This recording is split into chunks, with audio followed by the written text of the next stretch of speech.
Good morning, everyone. Welcome to our talk, an analysis of user privacy in location-based dating apps. So dating apps have become a popular way for millennials to meet potential partners with the ease of use and convenience that they offer. These apps have seen a surge in popularity in recent years. More people are also willing to pay to find a partner, making dating apps a multi-billion industry. However, dating apps and security haven't been the best match so far. Reports have emerged that dating apps are leaking sensitive data, including users' locations. And this is a concerning issue as it can facilitate stalking, assault, scammers, and even prosecution of minorities. So for our analysis, we selected the most popular dating apps based on their download count in the Google Play Store. We then manually reviewed these apps to see whether they provide location-based dating. And we then obtained the list of the 15 most popular dating apps that use location for matchmaking purposes. So we have Tinder. I'm sure every one of you know this one. Badoo, Plenty of Fish, Meet Me, Tagged, Grindr, 1010, Yomo, Lovoo, Happen, Bumble, also a popular one, Hinge, Hilly, OkCupid, and Meetic. So for those of you who have never used a dating app before, this is roughly what it looks like. So we have a card stack with profiles containing some basic information. And if you show interest in another user, you swipe right to like him. And if you have no interest, you swipe left to dislike him. So when both users swipe right on each other, they enable a chatting functionality. So let's take a closer look at the profile in this card stack. And as you can already see, you see that these location-based dating apps harbor an inherent privacy risk. Profiles contain highly personal and sensitive data, such as name, age, sexual orientation, etc. And furthermore, we also see that some location data is shown, such as the current town and the distance to this user. Now, from a privacy perspective, these location-based dating apps are very interesting because users share this data with people that they might not know yet. And also, other users are expecting you to share a lot of information to see whether there is a match. So this means that there is a natural tension between sharing enough data for others to use while still maintaining your own privacy. So in this study, we wanted to assess the privacy risks of sharing data with other users of dating apps. So let's first define the scope and threat model of our paper. So we consider social privacy. This means that we have an adversary that focuses on collecting personal data about one or more other users of a location-based dating app, using only client-side interactions as a regular user. So this means no infiltration of app servers, not inspecting data that is sent to third parties such as tracking cookies, or no man-in-the-middle attacks on a victim's network. So our adversary can have diverse malicious intentions, ranging from social engineering, identity theft, online or physical stalking or harassment, and even nation-state surveillance. Now we try to answer the question, so what is the extent of data exposure and data leaks in these location-based dating apps? And for this, we distinguish between three modes of data exposure and leaks. So we see that some user information is already shared in the user interface. And this info is accessible for a primitive UI-bound adversary, also known as our no-tech hacker. So we consider this intended sharing. Location-based dating apps users can see this data themselves in the user interface and can therefore be reasonably assumed that their data is shared with other users. Now, we also examine traffic and exfiltration leaks that require an advanced adversary that can intercept or even modify API traffic. So we consider this data as inadvertent sharing. So leaks of the advanced adversary are shown in red throughout the rest of the slides. Now, we also distinguish between mandatory data that is indicated with a diamond throughout of the rest of the slides and optionally data that is indicated with a circle. While you will see that a lot of fields are optional, apps nudge their users into sharing more data with the promise to obtain better matches. Now, we identified various attributes on these apps and have categorized them into 3 groups. So a first category is personal data. This is personally identifiable information, PIY, which can lead to identifying a specific person either on its own or when combined with other data. So a second category is data that is legally protected under Article 9 of the GDPR, the European data protection legislation. And the last category of data relates to app usage and the dating process itself. So this can be likes, recent activity, or a type of relationship sought on these apps. So while this data is not strictly personal as it doesn't identify individuals, it is sensitive because users may not want to know, may not want to share this information with other users. So I start with some bad news. All of the 15 most popular dating apps that we looked into leaked data. In total, we found a staggering amount of 99 data leaks with varying severity. And this highlights the need for protecting users' data and the overall better security measures in these platforms. So let's dive into some findings. Let's first discuss some personal data leaks that we found. So we saw that 11 apps require a user's first name, and this is generally shown in the user interface. Only on MeetMe, users can optionally add their last name. We also saw that 11 apps require you to fill in gender, with 9 apps offering the ability to hide it from other users.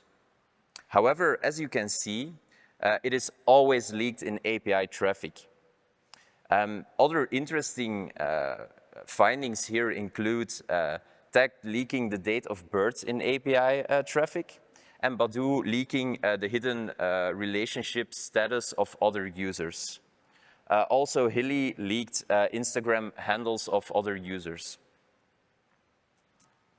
Now, moving over to sensitive data leaks as defined in the GDPR.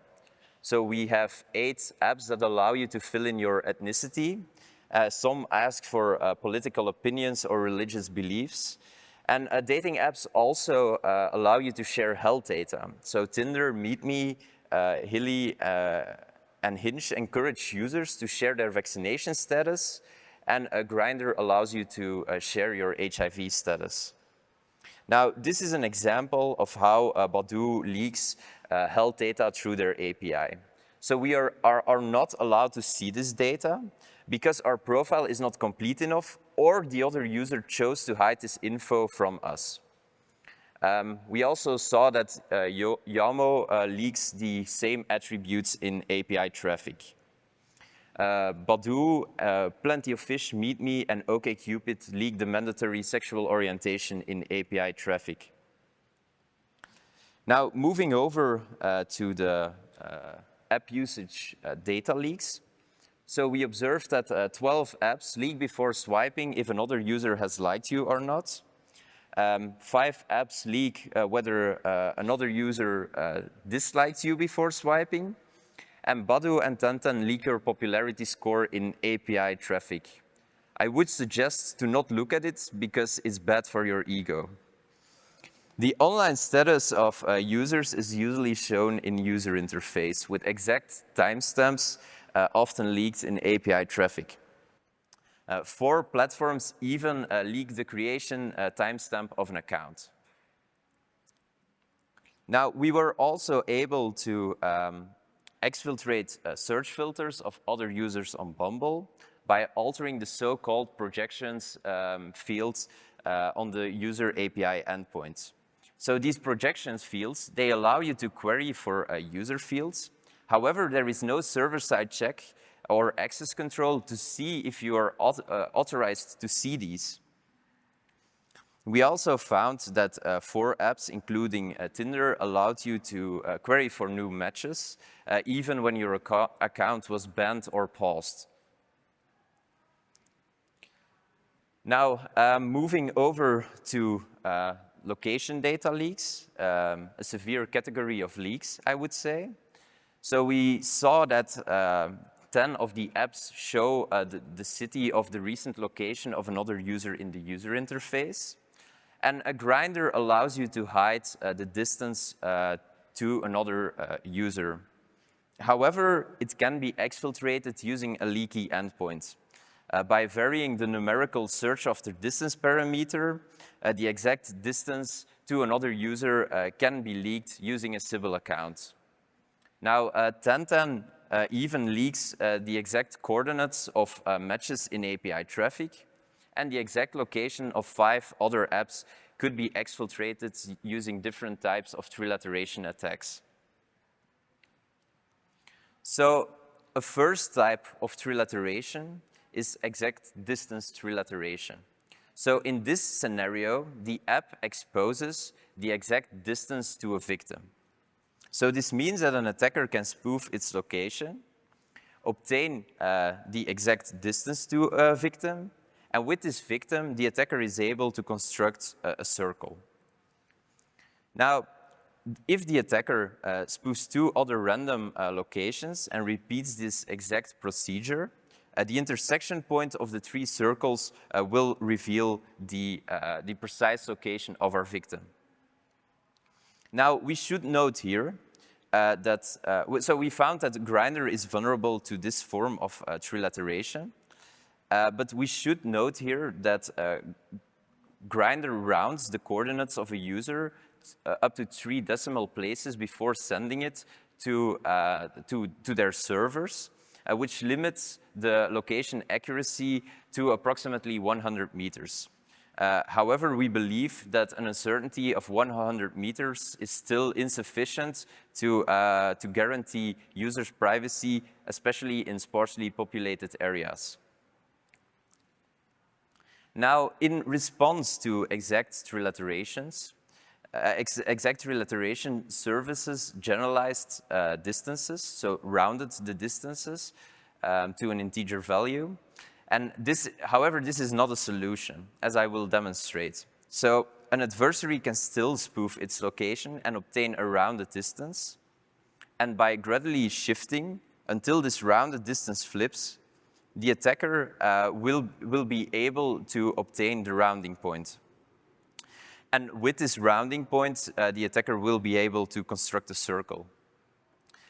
Again, by repeating this procedure 2 times more, the attacker will be able to reveal the victim's location. Now, we found in our study that Happen is vulnerable to this form of trilateration.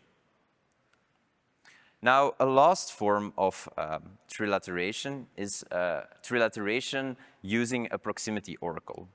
So adversaries can leverage this proximity oracle that indicates through a binary signal whether a victim is located within a proximity distance from the attacker to trilaterate. Now, this distance can either be a fixed distance set by the service or a distance that the attacker can control using a filter, as is demonstrated on the right top of the slide. Now, to locate the victim, the attacker spoofs their location within proximity of the victim.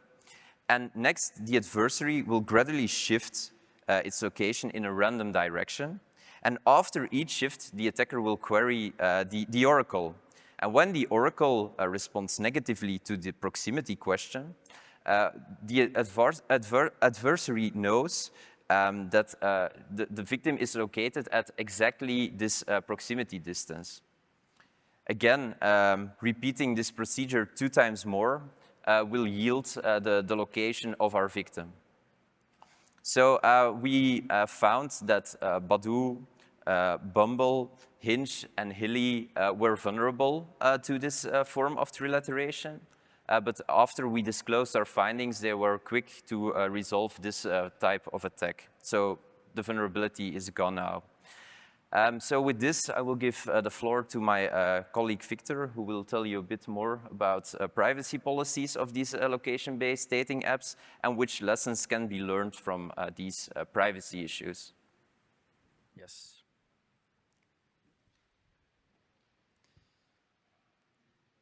Okay. Thank you, Karel.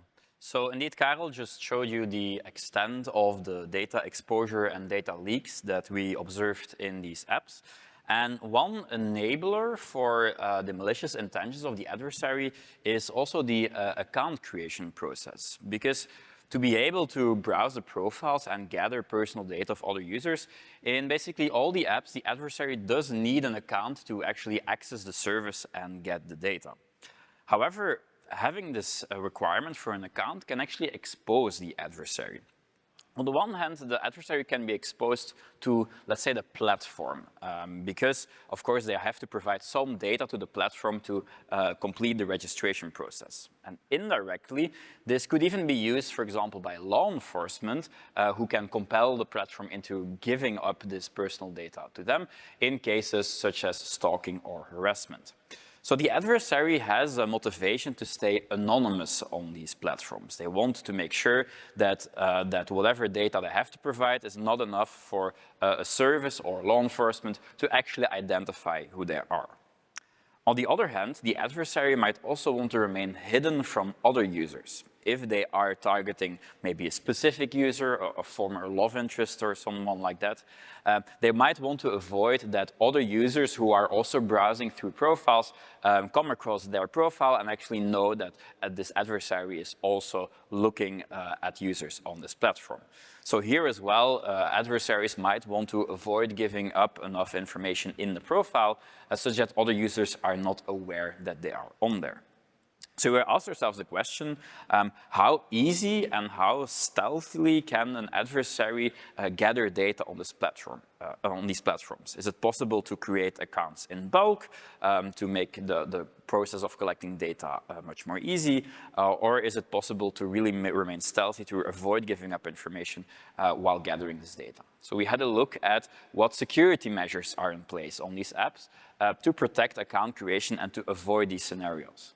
As a side note, of course, any security measures for account creation also introduce additional friction for legitimate users who might be prevented from creating accounts if they cannot fulfill these requirements, and it might even force them to share additional data, as I will show later on. So speaking of those requirements, we looked at which data attributes and which types of credentials you have to provide to create accounts. So 11 out of 15 apps required you to provide an email address. Of course, this is very easy to acquire, especially anonymously. By now, you have these temporary email services. So this is really not a barrier for an adversary to create anonymous accounts or even accounts in bulk. 8 out of 15 apps require a valid phone number. This is already a higher barrier, especially in countries where by now legislators require you to register your identity when you acquire a new SIM card or a phone number from a mobile provider. So there, the attacker it's much harder for the attacker to remain anonymous, especially towards platforms and, in the end, law enforcement. In the terms of service of these apps, 8 out of 15 apps also require you to provide real profile data. So the data that you provide has to be about yourself. But of course, it's quite difficult to verify this data.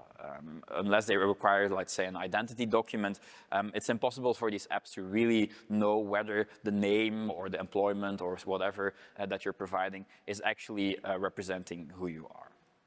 So in the end, when we combined all of these requirements, there are definitely still certain apps where the adversary can remain stealthy and anonymous. For example, on Grindr, it's actually possible to create an account but leave your profile fully empty. So towards other users, there's no information whatsoever that they could use to understand who the other user is and to find out that maybe an adversary is on the platform. And on Hinge, again, you go through the account creation process, but if you do not really fill out all of the required information, your profile will still remain hidden from other users, but you can already enter a mode where you can see other users' profiles. So this means that your profile will not even appear in their card stack, and again, you can stealthily gather data about other users. In terms of anonymity towards the platform and law enforcement, there are still two apps, Meet Me and Tagged, where only an email address is required to register for the service. So also there, if you start gathering data and it comes to more severe malicious activities, there's no way for these apps to collaborate with law enforcement and give them identifying information.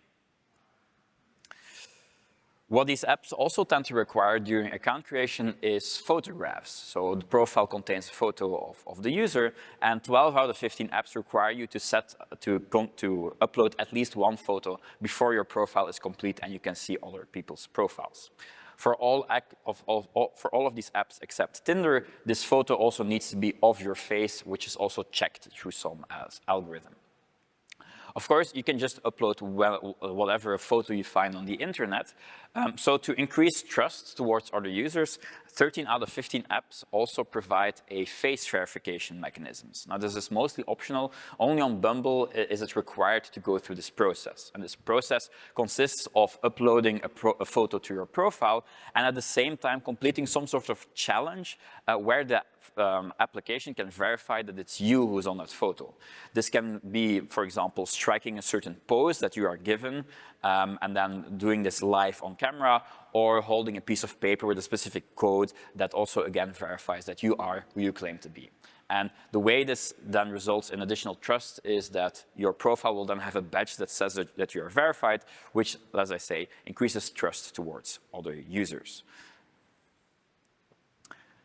Now, so far, we've mainly looked at the technical aspects of these apps, but we also had a look at the legal aspects, so the privacy policies of these apps. How do these apps communicate towards users how well their privacy is protected?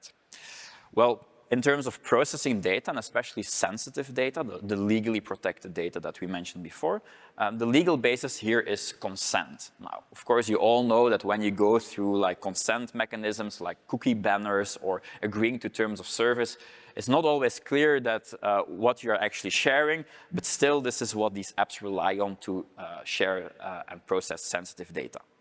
Now, these apps do tend to say that this sensitive data is optional, although we do question for certain attributes, for example, sexual orientation, whether these attributes can actually be optional or whether the apps actually will not function if you do not provide this sensitive data. Focusing on the location data, so the options for sharing locations from the privacy policies is insufficiently clear how well you can protect your own location.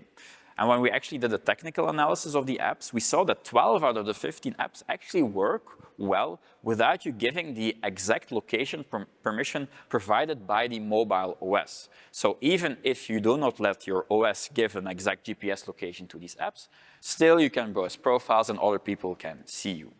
And interestingly, Grindr was the one app where in the privacy policy, there is a clear warning about the possibility of location inference and the possibility of doing trilateration by some advanced malicious adversary.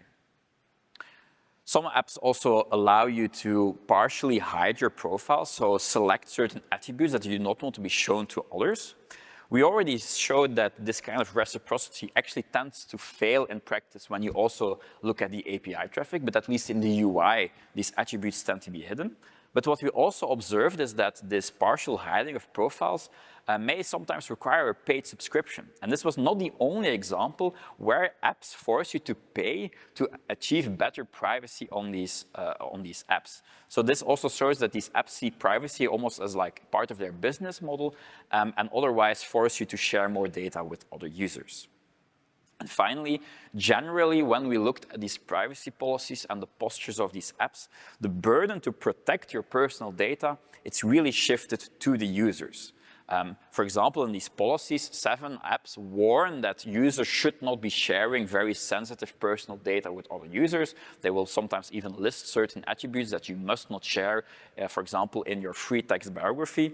But again, it's not about the apps providing technical means and providing solutions that automatically protect this data. It's really shifting the burden towards users and giving them the responsibility, but also like forcing them to actually engage in mechanisms that they are required to implement to protect their own data on these platforms.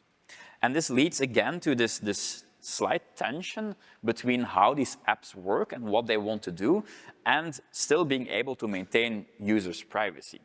Because again, these apps kind of force and require you to disclose a lot of personal data. Again, on one hand, because users expect that this data is being shared and that they can observe this data about other users, to filter on their desired traits, to observe whether there might be a good match. But also, for example, as has been described in prior literature, to even search more info about these users. So they will like combine your name and your employer and so on to try to find more information about you online, because they feel that this increases their trust and increases their feelings of safety, because they're able to really build a full profile on you before they will start meeting you in person, for example. And because of these reasons, again, users are also willingly providing this kind of data, because they believe it will lead to more success, that the algorithm or other users are better able to discern whether you might be a match and find other users that you might like, but also, for example, for a mechanism of protective disclosure. This has been observed, for example, with trans people or disabled people, where they will actively share this information about themselves in their profiles, because they feel that by filtering out, let's say, people who would not be comfortable with this upfront, they avoid, again, any issues with personal safety when they would go and meet in person, and instead they feel that because of this disclosure, people who are willing to match with them are at least comfortable with these traits of themselves. And when you are on these apps, there's definitely an expectation from other users that you are disclosing data. There's definitely also nudging from apps to disclose more data, or even defaulting to sharing more data. You have to opt out of sharing certain data attributes if you want to protect your privacy. But if you would just go through the settings and just give your data, it will all be shared with other users. And finally, there will be also some pressure. If you leave something blank in a profile, even though, again, it's optional, other users might be wary. They might kind of default to the worst possible option on of this attribute. So again, there is really pressure to disclose personal data on these platforms. So to summarize, sharing data is really expected on these platforms. People do not really find it concerning that they have to share this data, that others are sharing this data, and they even see it as a beneficial thing that so much personal data is shared on these platforms. But at the same time, people do really care about their privacy, and especially about their social privacy. They're maybe less concerned about sharing data with these platforms and third parties, but they really feel that within their close social circles, especially enabled by the fact that these apps are location-based and that they are therefore, by definition, showing users who are close to them and whom they might come across in real life, they really care about maintaining their privacy in this aspect. And we see this to people limiting their disclosure, so still being very careful about what they put on their profile, or even falsifying the information that they provide. So giving false information such that other users, again, might not easily be able to find them in the real world. And what's also important is that definitely certain populations are at a much higher risk when their personal data is leaked on these platforms. It has been established that, for example, women are much more vulnerable to issues in real life in terms of physical safety, like stalking or harassment.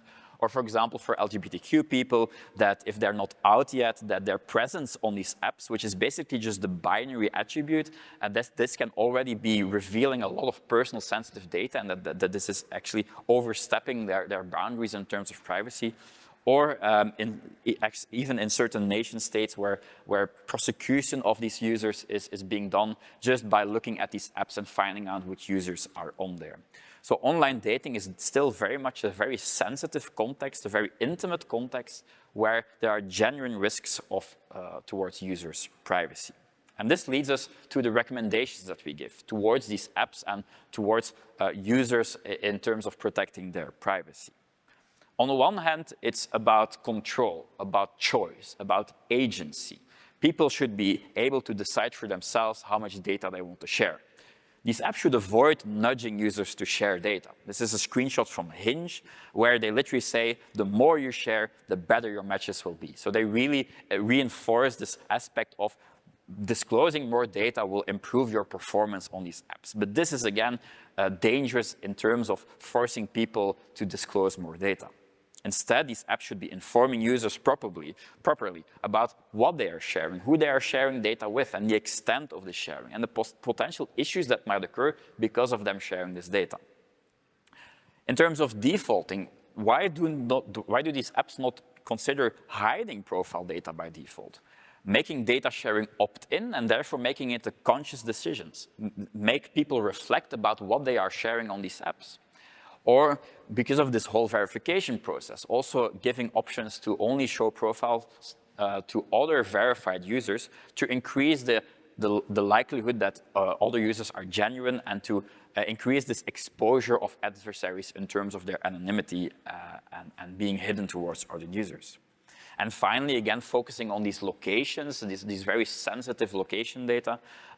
Why do apps not request these updates explicitly? Make you reflect every time on whether your current location is safe to share with others, and maybe also giving an option to share an approximate location with other users. Of course, from a technical perspective, these apps should also better protect user data. Fix those leaks of in the APIs where additional data is being shared with other users without them being aware. And this is a well-known issue. This is one of the items in the top 10, security top 10 for the OWASP API security list. So in terms of avoiding API leaks, there should be a limitation of the exposure of certain API points and by these API endpoints. Proper access controls should be enforced, implementing the principle of least privilege, making sure that only users who have, let's say, a match with other users can actually observe certain profile data. And focusing on this match between the user interface and the API, avoiding sending any unnecessary extra data and API responses that is not necessary for the UI to work properly, and which then avoids adversaries being able to exfiltrate this data from these platforms. Focusing on the location data, these apps should also prevent these inference attacks on locations. And they should account for both simple techniques, like the trilateration techniques that we discussed today, but also more advanced techniques. If any of you were at Black Hat Asia last year, you might remember that we also gave a talk there where we looked at Strava and other fitness tracking apps, where we had a more advanced statistical approach to finding users' locations.